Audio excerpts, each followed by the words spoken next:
Hey, everybody out there in YouTube land. I hope that everybody's doing well. I wanted to broach the subject of church, the brick and mortar church activities and attendance and whatnot. I want to encourage you that, or warn you that if the children's or youth ministry, that they call it, just goes on field trips or all the time, or goes out to eat, or do always they're doing plays, or always just doing little choir stuff, or sleepovers at the church, basketball tournaments. What's the other one? Rapping, rapping, making up raps, or just or being allowed to do raps, perform raps that are already in existence. Then you're in the wrong place. I mean, I remember a lot of times they'll say that the children are bored, or we don't know what to do with the children, or we're going to do this with the children, we're going to do that with the children. Why do you have to reinvent the wheel? I mean, how many examples are there in the Bible of godly, holy youth and or children? Jesus being one, okay? Philip's daughters being two, okay?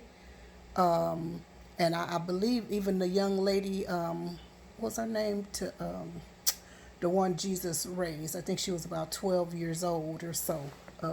Talitha, was that, anyway, I can't think of the name. I want to say it's Talitha, but I'm not sure if that was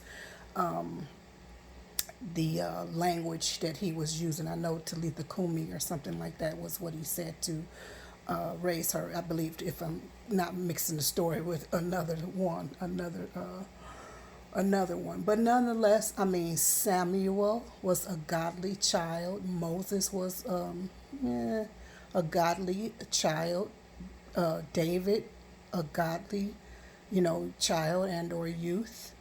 All of these, Joseph, very godly. The three Hebrew boys, godly. So why aren't we, if you're going to, have youth programs and slash ministries, why aren't you teaching them to be godly youth? Teaching them to be prophets and evangelists and everything. Why, why waste the youth? Saying that you don't know what to do with them, and I mean, and acting as if they can't, you can't instill in them holiness, righteousness, and Jesus in them.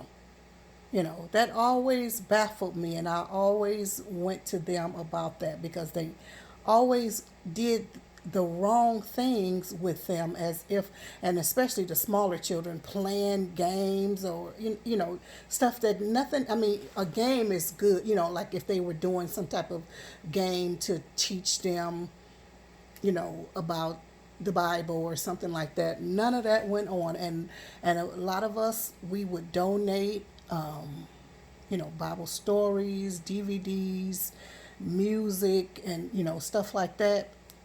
You think those things got used? No.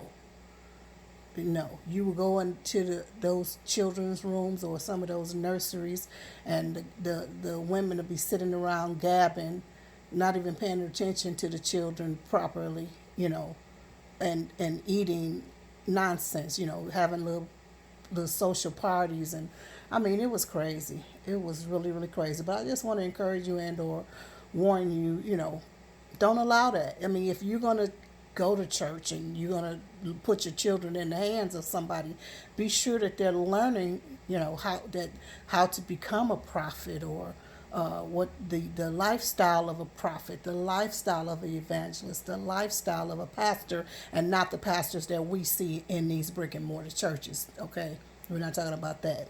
You look at Timothy, the life of Timothy, or or someone, you know. But yeah, I mean, there are many examples of godly youth and or children. Okay, what does the Bible say about not wasting your youth or whatever, So I just want to instill that in you. That's just a sign of a false church, and they, when they, especially when they not rearing the children well, and the Bible tells us to train up a child in the way it should go. And if they training your child in gospel hip hop and gospel rap,